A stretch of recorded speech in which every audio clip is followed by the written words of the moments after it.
Olá, graça e paz. Convido você a uma pequena viagem a respeito do surgimento de nossa Convenção Batista Nacional. Em 1924, desembarcou na cidade do Rio de Janeiro um casal de missionários oriundos dos Estados Unidos da América. Vieram com a intenção de pregar o Evangelho aqui na pátria brasileira. Ele, Davi Apebrin, e ela, Rosalie Apebrin. Chegando no Brasil, tiveram os primeiros contatos com os crentes brasileiros. Naquela ocasião, o Brasil possuía uma população de 30 milhões de habitantes. Era um país pobre e desconhecido. Mas antes que Rosalie e Davi viessem para o Brasil, eles estavam estudando nos Estados Unidos quando tiveram contato com um pregador e também missionário aqui no Brasil, que na ocasião estava gozando de férias nos Estados Unidos, Salomão Gisborne. Salomão Gisborne é chamado de o pai do nosso cenário, ou pai do cantor cristão. Foi ele que compôs muitos hinos do cantor cristão e cuidou em agrupar muitos outros hinos, formando o nosso hinário. Salomão Gisborne trabalhou em 3 estados do Brasil: São Paulo, Rio de Janeiro e Pernambuco. Sofreu muitas perseguições. Por 2 vezes, ele escapou da morte por um cangaceiro chamado Narciso Lemos, pago por um frade da Igreja Católica Romana, porque ele não queria que o Evangelho fosse anunciado nas imediações de Pernambuco. Salomão Gisborne, então, conversando com Davi Apebrin e com Rosalie, perguntou a ambos: vocês já receberam de Deus direção em qual país trabalhar? Ao que Davi respondeu: ainda não. Salomão Gisborne então fala com fervor sobre a necessidade do Brasil receber missionários, da pobreza espiritual do povo, do mergulho profundo na idolatria da nação brasileira e a falta de missionários no campo brasileiro. Graças a Deus que Salomão Gisborne conseguiu despertar o interesse de Rosalie e de Davi, no sentido deles começarem a orar e a pesquisar sobre a nação brasileira. Salomão Gisborne retorna para o Brasil e Rosalie e Davi, continuando nos estudos, começam a pedir a Deus graça e direção para realizarem o ministério missionário em terras brasileiras. Graças a Deus, deu tudo certo. Convencidos pelo Espírito Santo, então, vieram para o Brasil. E, por incrível que pareça, no dia do casamento, justamente no dia do casamento, eles entraram em um navio, tiveram a noite de núpcias nesse navio, em direção à cidade do Rio de Janeiro. Chegando na cidade do Rio de Janeiro, tiveram então os primeiros contatos com a língua, com a cultura e com os costumes do povo brasileiro. Ficaram na cidade chamada Maravilhosa 10 meses. Nesse período, visitaram Minas Gerais por 2 vezes para reconhecer a região em que queriam trabalhar. Receberam muitas informações de Minas, que era um estado muito carente, enorme, e que possuía muita gente pobre e carente de Jesus. Davi e Rosalie, então, fizeram todo o planejamento para virem a Minas Gerais. Chegando em Minas Gerais, fixaram residência no bairro Floresta, 3 quarteirões do Colégio Batista, que existe ali até hoje. Aqui, já em Belo Horizonte, Davi passou a lecionar no Colégio Batista a fim de incrementar a renda financeira. Enquanto isso, Rosali tinha contatos com irmãs das igrejas batistas e formava grupos para evangelizar Belo Horizonte, além de cuidar do lar. Havia no coração de Rosali um interesse espetacular de evangelizar. E muitas vezes ela colocava na bolsa 2 bananas, um pedaço de pão e muitos folhetos. Algumas vezes Rosali saía sozinha para evangelizar.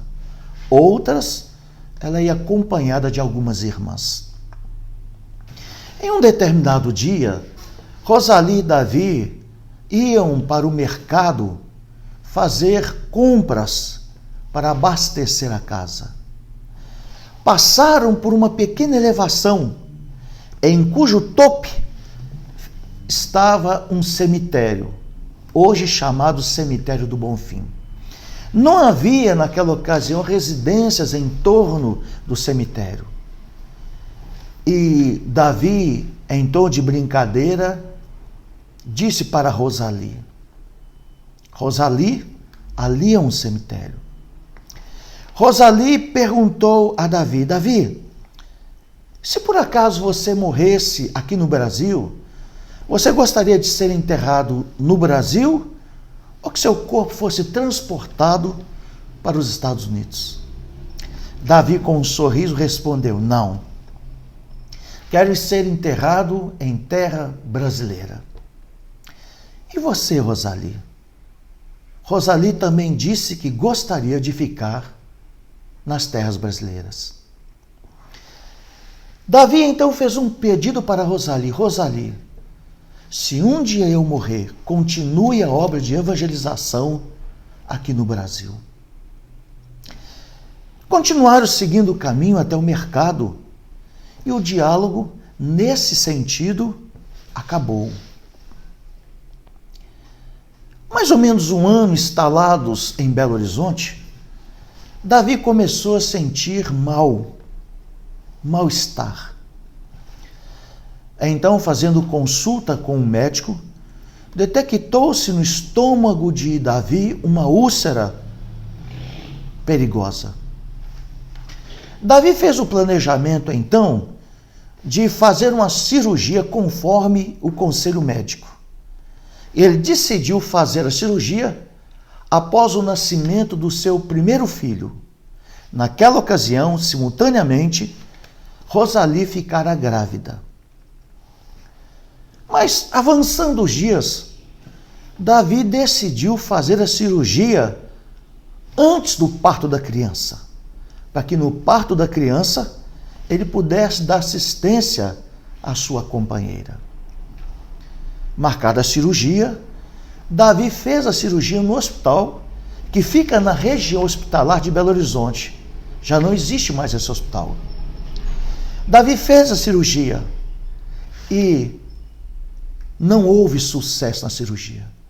Passou muito mal. Rosali sempre ao lado do marido, orando, segurando a sua mão, ao lado do companheiro, dando-lhe forças. Davi ficou fraco, debilitado, cansado.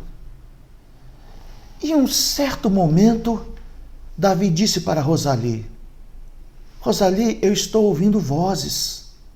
Estou ouvindo vozes. Venha para cá. Davi estava recebendo o chamado de Deus aos portais da glória. No dia 15 de outubro de 1925, Davi rende o espírito. Ele falece. Rosali já estava no 9º mês da gravidez. E no dia 26 de outubro de 1925, o corpo de Davi foi levado para a residência dele e estava sendo velado em um quarto. E vejam, senhores, que no outro quarto, ouvindo Rosali a cerimônia fúnebre, dava à luz ao primeiro filho, a quem chamou também de Davi, o nome do companheiro. Pegaram a criança recém-nascida, deitaram no peito do pai, expressando com isso o desejo de que a vontade de evangelizar, de ser missionário, saísse do pai para o filho. Davi é sepultado no cemitério do Bonfim, em Belo Horizonte, conforme o seu desejo. Rosali é cercada após a morte do marido por pessoas. E essas perguntavam a Rosali: o que você vai fazer? Vai continuar em Belo Horizonte? Vai continuar no Brasil ou vai retornar para a pátria americana? Como Rosali havia dito para o marido que continuaria, ela afirmou a sua palavra. Ela disse: não, ficarei no Brasil. Rosali, naquele período, foi até o Rio, passou um tempo no Rio refazendo as forças, reprogramando a vida, retornou novamente para Belo Horizonte e Rosali passa a fazer o trabalho árduo da evangelização em bairros pobres e retirados da capital. Cidade Industrial, Barreiro, Barra União, Santa Efigênia e vários outros bairros da cidade de Belo Horizonte. Na verdade, havia um planejamento no coração de Rosali e também de Davi, deles realizarem a obra missionária nos interiores de Minas, mas não houve condições com a morte de Davi. E Rosali passa então a evangelizar Belo Horizonte, às vezes só, às vezes com algumas irmãs, de uma maneira contundente. E além de uma grande missionária, de uma grande evangelista, Rosali também era uma escritora. Além de escrever poesias, ela escrevia folhetos de evangelização.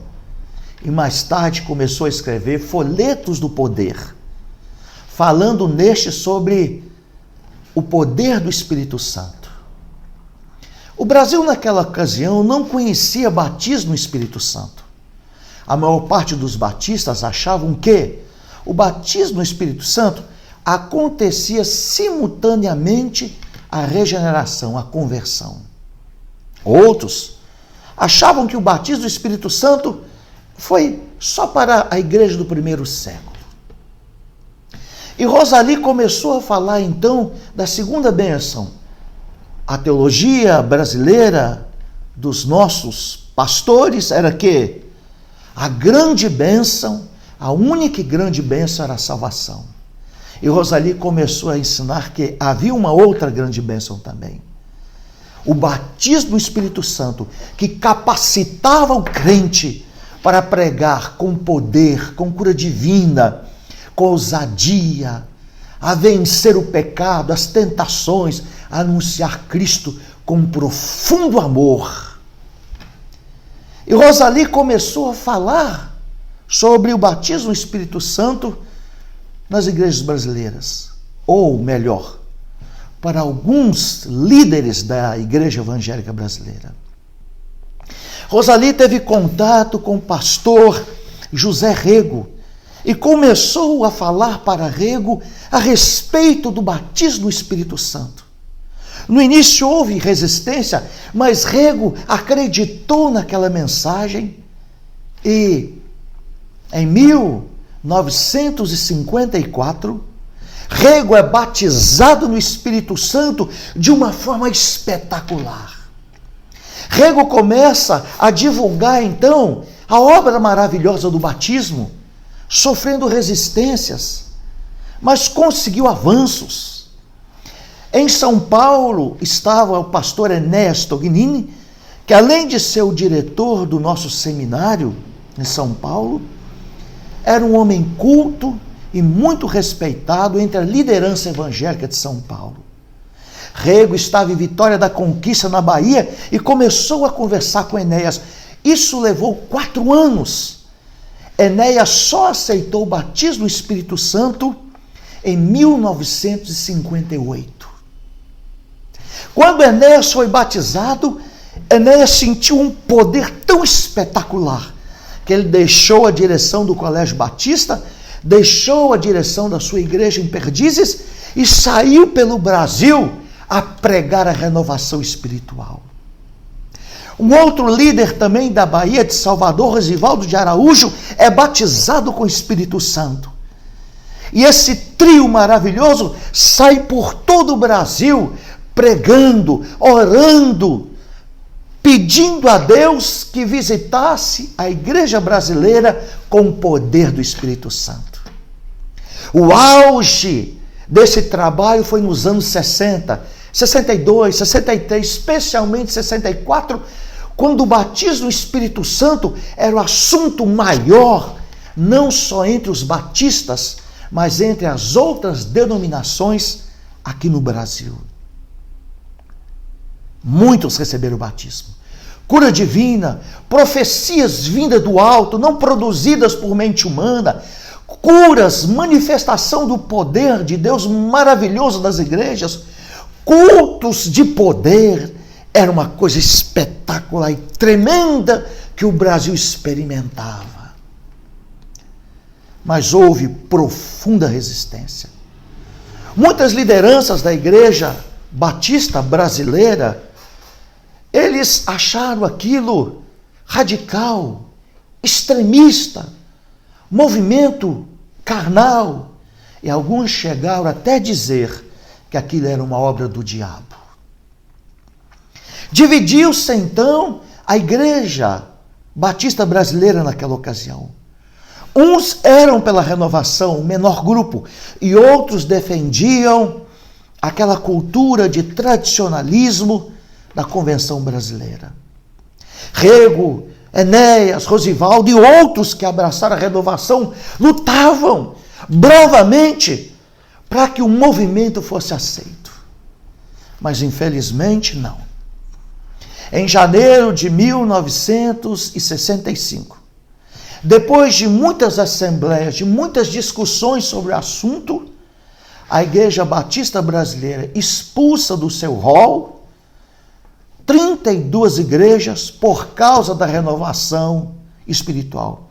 A maior parte dessas igrejas ficavam aqui em Minas Gerais, como Igreja Batista da Floresta, Terceira Igreja Batista, Igreja Batista da Lagoinha e várias outras. No final de 1965, já não eram 32, eram 52 igrejas expulsas. Hoje, quando uma igreja é expulsa de uma convenção, isso serve como ponto de orgulho, de vaidade, até para propagar o próprio trabalho. Mas naquela ocasião, não. Havia um respeito tremendo entre os batistas e uma ética singular. Eles não queriam romper com a Convenção Batista Brasileira. Foram expulsos, e a maior parte das igrejas expulsas eram igrejas pobres que não podiam sobreviver. Mas avançaram. Com muita angústia, muita tristeza, sobreviveram ao solavanco da expulsão. Algumas igrejas expulsas foram para o extremo, rasgaram estatuto, arrancaram placas de que não eram batistas mais, não é? Amaldiçoaram a liderança da brasileira. Outras igrejas não quiseram, hipótese alguma, experimentar o batismo do Espírito Santo, continuaram no tradicionalismo, e a nossa convenção, a Convenção Batista Nacional, preferiu ficar centralizada. Ela não foi para o extremo da esquerda, arrancando placas, rasgando estatutos, amaldiçoando, e nem foi para a direita, abandonando a renovação espiritual. Criaram, então, uma associação chamada AME, para manter os batistas que foram expulsos juntos. Ação Missionária Evangélica. Mas muitas denominações se uniram a esses que foram expulsos, pois o mover de Deus era espetacular. Presbiterianos, metodistas, congregacionais, outros mais, uniram aos batistas. E os batistas se sentiram como peixe fora d'água. Por quê? Porque não havia um centro de doutrina único. Não havia uma forma de culto única dos batistas, porque estavam misturados, o povo estava misto. Então foi necessário criar a Convenção Batista Nacional. Esta convenção deu características próprias às igrejas, ao povo expulso. Manteve o formato de culto, manteve a forma doutrinária nossa. Vendo as outras denominações, os outros grupos que nós batistas havíamos criado a nossa convenção, então eles foram saindo vagarosamente e adaptando as suas próprias convenções. Pois é, assim nasceu a nossa convenção, não da rebeldia, de atrito, de orgulho, de soberba, mas saíram de uma expulsão. Coração doído, ferido, machucado. Mas cresce a nossa convenção. A Convenção Batista Nacional cresceu de uma maneira assustadora. Só para que os senhores tenham uma ideia, no final do ano 65, 52 igrejas. Hoje, nós temos 2.755 igrejas. E somos mais de 2.500 pastores na pátria brasileira. Rosali, em 1960, ela fica muito enferma. E a Convenção Batista Sul e as igrejas que ajudavam Rosali mandou que ela retornasse do campo e aposentaram Rosali. Em janeiro de 1991, Rosali morre. Nunca esqueceu da pátria brasileira. Ela não experimentou e não pôde ver o ápice da renovação, o topo da renovação, que foi em meados do ano 60. Mas deixou esse legado maravilhoso de obra missionária. Prezado amigo e amiga, a nossa história deve ser divulgada. O nosso povo e a nossa convenção deve ser amada. Fomos gerados no meio de uma obra espetacular da renovação espiritual. Nunca se esqueça disso.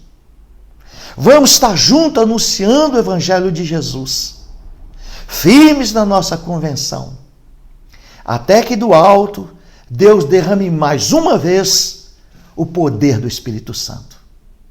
Um forte abraço, Deus lhe abençoe.